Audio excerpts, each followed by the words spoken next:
Dark talk के एकदम fresh and creepy episode में आप सब लोगों का स्वागत है।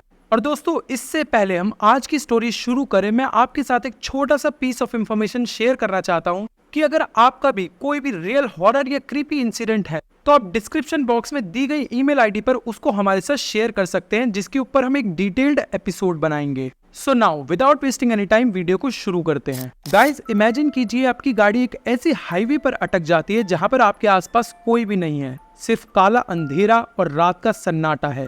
और ऐसे में आपके पीछे एक ऐसी एंटिटी पड़ जाती है जो आपके खून की प्यासी है। उसका मकसद है सिर्फ और सिर्फ आपको खत्म करना। तो जरा गौर से सोचिए आप ऐसे में क्या करेंगे। आज की हमारी ये रियल हॉरर स्टोरी भी कुछ इसी तरह की है। आज की ये स्टोरी है मुकेश जी की। मुकेश जी एक एक्सपीरियंस ट्रक ड्राइवर हैं और मुकेश जी ट्रांसपोर्ट सर्विस में ड्राइविंग करते हैं। वैसे तो मुकेश जी यूपी से हैं, मगर ट्रांसपोर्ट सर्विस के चलते उनको इधर उधर जाना पड़ता रहता है। बट ये हॉरर इंसिडेंट मुकेश जी के साथ हुआ था 2 दिसंबर सन 2000 में, जब मुकेश जी किसी सामान की डिलीवरी के लिए रांची से जमशेदपुर के हाईवे पर निकले थे। और गाइस, मैं आपको बता दूं कि रांची से जमशेदपुर का हाईवे बिल्कुल भी आम हाईवे नहीं है। अगर आप इस हाईवे के बारे में गूगल पर सर्च करेंगे तो आपको पता चलेगा कि ये हाईवे इंडिया का सबसे ज्यादा हॉन्टेड हाईवे है। मुकेश जी को ये सामान अर्जेंटली डिलीवर करना था जमशेदपुर में, और वो पहले भी इस हाईवे से कई बार गुजर चुके थे। और सभी दिनों की तरह आज भी इस हाईवे से गुजरना उनके लिए कोई बड़ी बात नहीं थी। पर उस दिन मौसम काफी खराब था, बारिश भी बहुत तेज पड़ रही थी और धीरे धीरे करके टेम्परेचर भी ठंडा होता जा रहा था। और इसी वजह से फॉग बढ़ने के कारण विजिबिलिटी रोड पर बहुत ही ज्यादा कम हो गई थी। लेकिन ये डिलीवरी अर्जेंट होने के कारण किसी भी हालत में मुकेश जी को सुबह तक जमशेदपुर पहुंचना ही था। अब थोड़ा लंबा सफर तय करके मुकेश जी मेन हाईवे पर पहुंच जाते हैं और उस टाइम रात का लगभग 1 बज रहा था। अब बारिश और डेंस फॉग की वजह से हाईवे बिल्कुल सुनसान था, पूरे हाईवे पर कोई भी नहीं था। तो मुकेश जी को ड्राइविंग करने में काफी ज्यादा मजा आने लगा। वो गाड़ी काफी तेज चला रहे थे, तभी उनको अंदर से ऐसी इंट्यूशन आती है कि शायद उनको आगे नहीं जाना चाहिए, ये शायद उनके साथ कुछ आगे चलकर गलत हो सकता है, उनको यहीं पर रुक जाना चाहिए।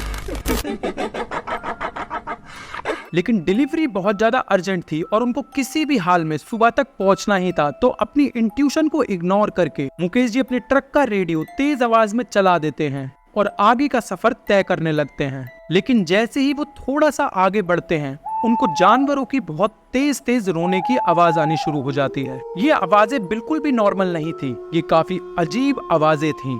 और तभी मुकेश जी देखते हैं कि उनके ट्रक के सामने एक व्हाइट फिगर आकर खड़ी हो जाती है।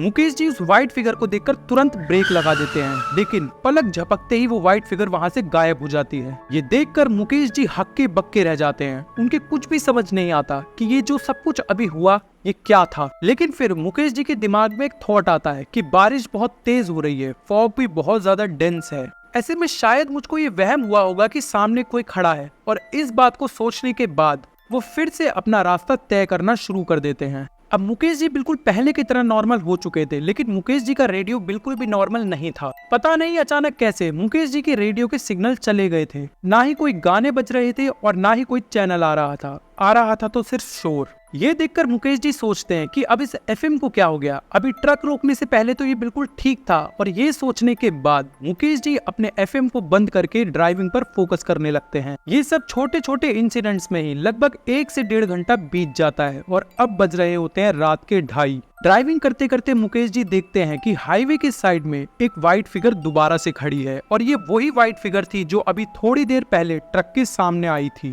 थोड़ा और पास जाने के बाद मुकेश जी को दिखता है कि वो एक औरत है जिसने सफेद साड़ी पहन रखी है। उसके लंबे घने बाल पैरों तक आ रहे हैं और उसने हाथ में एक तस्वीर पकड़ी हुई है।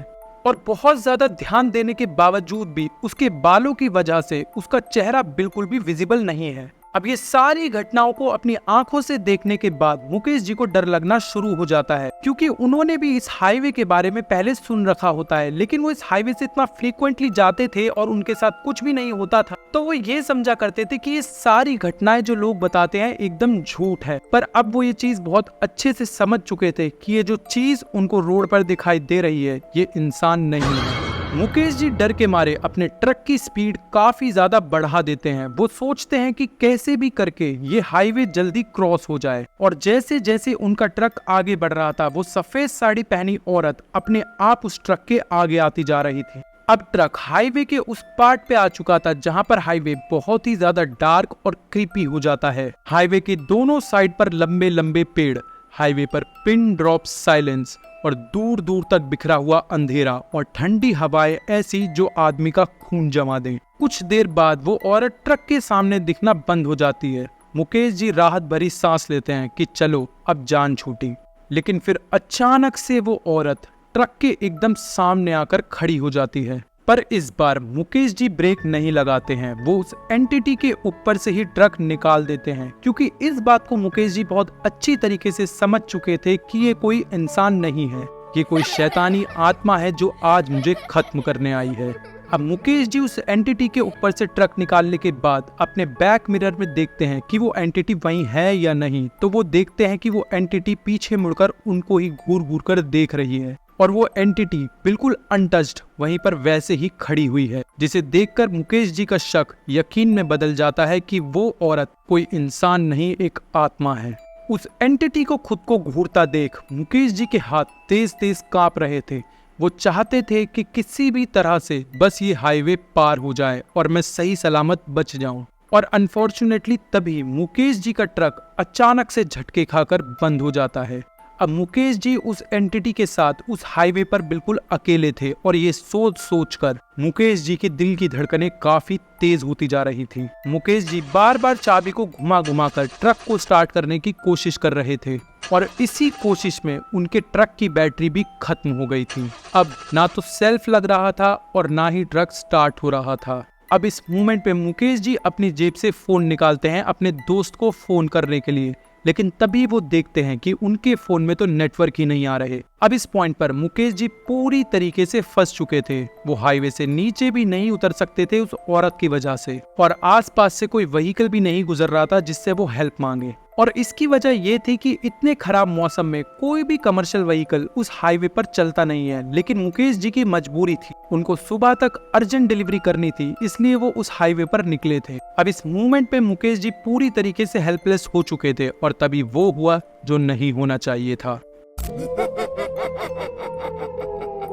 अब वो औरत दोबारा से मुकेश जी के ट्रक के सामने आकर खड़ी हो जाती है और अब वो बस खड़ी ही नहीं थी, वो धीरे धीरे मुकेश जी के ट्रक की तरफ बढ़ना शुरू कर देती है। और एक मोमेंट ऐसा आता है जब मुकेश जी का और उस औरत का आई कांटेक्ट हो जाता है और जैसे ही मुकेश जी की आंखें उससे मिलती है, मुकेश जी के पूरे शरीर में कपकपी छूट जाती है, मानो उनका शरीर वहीं जम गया हो। उस औरत की आंखें बिल्कुल सफेद थीं, बाल बिखरे हुए थे और मुंह जला हुआ था। उसको देखकर मुकेश जी वहीं पर फ्रीज हो गए। उनके बिल्कुल भी समझ नहीं आ रहा था कि अब वो कैसे रिएक्ट करें। मुकेश जी तेज तेज चिल्लाना और बिलखना शुरू कर देते हैं, लेकिन कुछ भी बात नहीं बनती क्योंकि मुकेश जी की आवाज ट्रक के केबिन से बाहर ही नहीं जाती। अब वो औरत मुकेश जी के काफी ज्यादा करीब आ चुकी थी और तभी मुकेश जी देखते हैं कि उस औरत के हाथ में जो तस्वीर है उसमें एक छोटे बच्चे की तस्वीर बनी हुई है। जैसे ही मुकेश जी उस बच्चे की तस्वीर को देखते हैं, सामने से एक दूसरे ट्रक की हेडलाइट मुकेश जी के ट्रक पर पड़ती है और जैसे ही वो लाइट पड़ती है, वो औरत रात के सुनसान अंधेरे में वहीं पर गायब हो जाती है। मुकेश जी समझ जाते हैं कि वो औरत उस दूसरे ट्रक को देखकर ही वहां से गायब हुई है। मुकेश जी बिल्कुल भी टाइम वेस्ट नहीं करते, वो अपने ट्रक का केबिन खोलते हैं और बाहर निकल के उस ट्रक से हेल्प मांगने के लिए हाथ आगे बढ़ाते हैं। जिसके बाद वो दूसरा ट्रक ड्राइवर मुकेश जी को देखकर वहीं पर रुक जाता है और मुकेश जी की ये अजीब सी हालत देखने के बाद वो मुकेश जी से पूछता है कि क्या हुआ भाई, आप इतने डरे हुए क्यों लग रहे हो। ये सुनकर मुकेश जी उसको बताते हैं कि मेरा ट्रक खराब हो गया है और पूरे रास्ते मेरे साथ ये सारी घटनाएं हुई हैं। तभी वो दूसरा ट्रक ड्राइवर रिप्लाई करता है कि आप बहुत ज्यादा लकी हैं जो आप अपने ट्रक के केबिन से बाहर नहीं आए, या फिर वो एंटिटी आपको किसी भी तरीके का हार्म नहीं पहुंचा पाई, क्योंकि इस हाईवे पर आए दिन नए नए एक्सीडेंट होते रहते और इस हाईवे पर जिसका भी एक्सीडेंट होता है वो कभी भी बच नहीं पाता। आप बहुत ज्यादा लकी है कि आप उस आत्मा से अपने आप को बचा पाए। अब ये सारी बातें करने के बाद वो दोनों मिलकर मुकेश जी का ट्रक ठीक करने की कोशिश करने लग जाते हैं और सरप्राइजिंगली जो ट्रक इतने सेल्फ मारने के बाद भी स्टार्ट नहीं हो रहा था वो जस्ट एक बार के सेल्फ में स्टार्ट हो जाता है। मुकेश जी ये सोचते हैं अरे इसकी तो बैटरी भी ड्रेन हो गई थी, फिर भी ये एक बार में ही स्टार्ट हो गया। लेकिन उस बैटरी ड्रेन होने के पीछे भी उसी एंटिटी का हाथ था और ट्रक स्टार्ट होने के बाद मुकेश जी सही टाइम पर अगले दिन डिलीवरी कर देते हैं। लेकिन इस एक इंसिडेंट ने मुकेश जी को अंदर से काफी डरा दिया था। इतने साल बीत जाने के बाद भी मुकेश जी उस हाईवे से रात को कभी भी नहीं गुजरते हैं। सो गाइस यही थी आज की रियल हॉरर स्टोरी। अगर आपको आज की वीडियो पसंद आई हो तो वीडियो को लाइक जरूर करना और अगर आपके कोई भी सजेशन हो तो आप हमारे साथ कमेंट में शेयर कर सकते हैं। मिलते हैं किसी नेक्स्ट एपिसोड में, तब तक के लिए take care and bye bye.